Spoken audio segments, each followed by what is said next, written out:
Kemudian lagi ada fit collector untuk si bank. Assalamualaikum warahmatullahi wabarakatuh. Apa kabar teman-teman semuanya? Semoga semua dalam keadaan sehat walafiat ya. Diberikan kesehatan, kelancaran serta kemudahan dalam segala urusan apapun itu. Makin semangat lagi kita, makin kuat mental. Oke teman-teman, kali ini saya akan membahas tentang beberapa pinjol ini ternyata buka lowongan field collector di daerah-daerah terpencil. Nah, pinjol-pinjol apa saja itu kita akan bahas secara tuntas. Tapi sebelumnya saya harapkan kalian semuanya sudah subscribe channel ini agar channel ini terus berkembang dan dapat memberikan informasi terbaik buat kalian yang galbay. Oke teman-teman, ini dia buat kalian.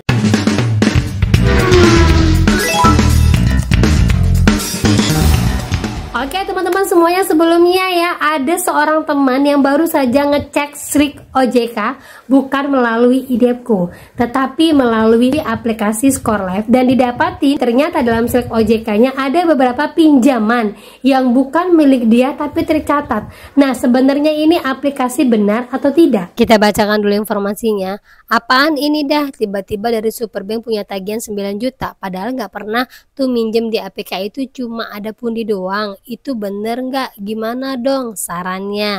Nah, ternyata setelah dicek, dia ngeceknya bukan dari IDEPCO tapi dari ScoreLife. Nah, seperti kita lihat, dia punya tagihan di paylater Superbank itu sekitar 11.385.000, padahal informasinya dia hanya punya pinjaman di Adapundi sekitar 2 jutaan saja. Nah, banyak yang komen seperti ini. Adapundi sependanaan Superbank, Credinext, OVO, Grab juga. Terus ada juga yang komen, penipuan itu jangan digubris, gue pernah 16 juta tapi alhamdulillah sampai sekarang aman-aman saja. Terus lagi ada yang jawab APK ScoreLife itu enggak akurat. Nah, benar sekali teman-teman ya. Jadi yang tercatat di ScoreLife itu tidak semuanya atau hampir semuanya itu tidak valid, tidak sesuai dengan yang ada di Slik OJK. Jadi kalau mau ngecek, saya sarankan jangan pernah menggunakan ScoreLife. Nah, itu dia teman-teman ya. Jadi buat teman-teman semuanya perlu diperhatikan, kalau kalian ngecek Slik OJK, saya ingatkan sekali lagi, jangan pernah menggunakan aplikasi ScoreLife karena kebanyakan datanya banyak yang tidak sinkron ataupun berbeda dengan Slik IDEPCO yang asli. Yang pertama, terus lagi yang kedua, ScoreLife itu sejauh ini belum berizin untuk ngecek Slik OJK ya. Terus lagi yang ketiga, perhatikan sekali apakah kalian punya pinjaman di tempat lain ataupun kalian memiliki cicilan-cicilan yang udah lama sekali kalian tidak ingat dan ternyata di Slik OJK-nya itu tercatat bukan atas nama cicilan ataupun pinjol kalian tapi atas nama pendanaannya. Nah, itu bisa teman-teman ya. Tetapi kalau seandainya kan hanya punya yang kalian ingat itu sekitar 5 tetapi yang ternyata 7, berarti yang 2 ini bisa kalian cek sebenarnya di Slik OJK apakah sama atau tidak. Kalau berbeda, ikutilah yang sesuai dengan Slik OJK pemerintah melalui IDEPCO teman ya. Jangan melalui aplikasi lain untuk menghindari hal-hal yang tidak diinginkan. Salah satunya itu adalah kebocoran data gitu ya. Oke, lanjut lagi teman-teman. Jadi dari salah satu postingan seorang teman saya mengatakan, Mbak, ternyata sekarang banyak sekali pinjol yang buka lowongan, Mbak. Di bulan-bulan Agustus ini banyak sekali yang menagih, bahkan gencar-gencarnya. Ada apa ya, Mbak? Kok mereka sekarang benar-benar buka lowongan sebanyak-banyaknya untuk field collector, dan kebanyakan juga banyak di kota-kota kecil. Nah, akhirnya saya coba untuk cari tahu, dan beberapa saya sudah lihat emang benar ada beberapa pinjol yang buka lowongan di daerah-daerah terpencil yang mungkin selama ini kita hanya tahu dia hanya ada di Pulau Jawa saja. Tapi sekarang sudah mulai ada di Sulawesi, ada lagi di Kalimantan, ada lagi di seputaran Sumatera, dan yang paling banyak lagi ada di sekitaran Jakarta yang masih menambah terus-terusan untuk DC lapangannya. Bahkan yang sebelumnya belum ada DC lapangan sekarang sudah mulai diturunkan lagi. Kita akan bacakan satu persatu. Yang pertama ada Aeon, kartu kredit. Siapa yang punya sekarang sedang banyak rekrut untuk wilayah Jakarta. Ini rata-rata yang banyak DC lapangan untuk kartu kredit itu di kota-kota besar ya, salah satunya adalah Jakarta. Kemudian lagi lanjut, itu ada PT Telemark Integrasi Indonesia, itu buka di Surabaya, Jawa Timur. Kita lihat Telemark ini adalah pihak ketiga dari pinjol. Nah, sebelumnya Telemark ini paling jarang untuk menurunkan isi lapangan, tetapi saat ini mereka sudah mulai merekrut banyak DC lapangan. Kita baca saat ini Telemark sudah bekerja sama dengan pinjol apa saja. Nah, ini dia teman-temannya, ada mulai dari Bank Neo, kemudian itu ada lagi Amarta, kemudian itu Dana Cita, lanjut lagi Aku Laku, lanjut lagi di sini ada Samir. Makanya Samir sekarang sudah mulai banyak DC lapangannya. Kemudian ada Kami, sejauh ini belum sih DC lapangannya. Isi Cash juga belum.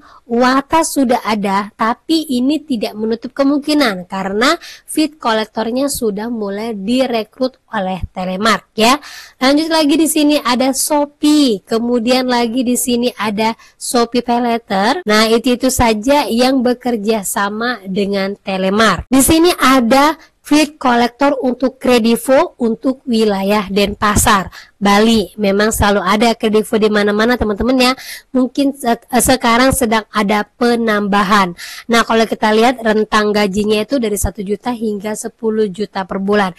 Ingat saja untuk mendapatkan 10 juta per bulan ini mereka harus ngejar nasabah sampai memenuhi target. Satu hari itu ada yang sampai 20 alamat informasinya ya. Nah, kita lanjut lagi, itu ada Indodana di Lampung ya.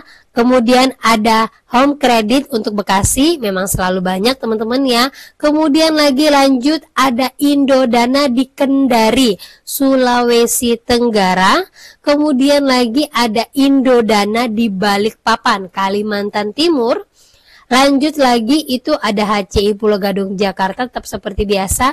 Indodana di Malang ya, Jawa Timur. Lanjut lagi Indodana Samarinda. Sepertinya Indodana sudah mulai banyak masuk di daerah Kalimantan, teman-teman ya. Kemudian lagi di sini ada Indodana Gorontalo. Nah, kayaknya untuk wilayah Indonesia bagian timur sudah mulai banyak untuk field kolektornya ya. Kemudian lagi ada field kolektor untuk Cbank. Cbank untuk sejauh ini lapangannya hanya ada di Jakarta, tetapi sekarang mereka sudah merekrut untuk di Semarang. Jadi jangan kaget ya. Kemudian Alobank untuk wilayah Jakarta. Sejauh ini untuk kartu kredit dan bank digital masih sekitaran Jakarta saja. Teman-teman ya, beberapa pinjol-pinjol ataupun pihak ketiga yang membuka lowongan untuk saat ini di bulan Agustus. Banyak sekali yang membuka di wilayah Indonesia Timur dan juga Kalimantan serta Sumatera. Serta ada beberapa kartu kredit yang memang merekrut DC lapangan. Jadi kalau ada hal yang seperti ini, jangan langsung ditakutkan. Anggap ini adalah informasi yang makin menguatkan kita dan kita sudah siap karena kita sudah menerima informasinya lebih dulu sebelum DC itu nyampe ke rumah. Nah, itu dia teman-teman ya. Untuk yang seperti ini informasinya, anggap ini adalah informasi terbaru buat kalian. Bukan untuk diwaspadai atau untuk ditakut-takuti, tidak. Jadi nggak usah terlalu dipikirkan, mau dia ada di tempat kalian, mau tidak ada di tempat kalian, anggap saja mereka adalah tamu dan tidak pernah sama. Saya ungkapkan lagi ya, tidak pernah sama antara DC, desk kolektor dengan field kolektor, itu berbeda ya. Dan rata-rata saat ini ya udah banyak sekali informasi ke saya, DC yang datang hampir rata-rata anak-anak muda yang mungkin baru tamat SMA ataupun baru tamat kuliah untuk mengisi halaman pengalaman kerjaan mereka. Tetap kita anggap ini adalah informasi, jangan pernah ditakutin. Kalau yang mau lanjut galbay, lanjut. Jangan pernah berjanji dengan DC untuk membayarkan, jangan pernah membayar lewat DC, dan jangan pernah negosiasi dengan DC. Rata-rata DC yang mau minta uang itu adalah DC yang udah senior. Tetapi untuk DC yang baru hampir tidak ada. Mereka datang kalau emang sudah nggak ada uangnya, terus mereka diusir, ya udah mereka langsung pulang. Rata-rata seperti itu. Tapi kalau DC yang senior, nah ini yang memang agak sedikit kita perlu strength ya, agak kuat ya menghadapinya ya. Karena apa? Mereka ini agak licin, banyak aja tingkah-tingkahnya yang membuat kita terpaksa harus segera cari uang yang membuat kita terpaksa dengan ketakutan kita. Nah ini biasanya DC-DC senior ini. Jadi kalau yang model seperti itu jangan ditakutkan lagi, karena sekalipun DC yang mereka sewa saat ini adalah DC dari motor ataupun leasing, tidak usah takut karena mereka juga manusia, masih makan nasi seperti kita. Gitu teman-teman ya. Nah oke, itu dia informasi yang bisa saya sampaikan buat kalian. Semoga informasi ini menjadi mood booster, semangat baru lagi buat kalian. Dan akhir kata saya ucapkan Assalamualaikum warahmatullahi wabarakatuh.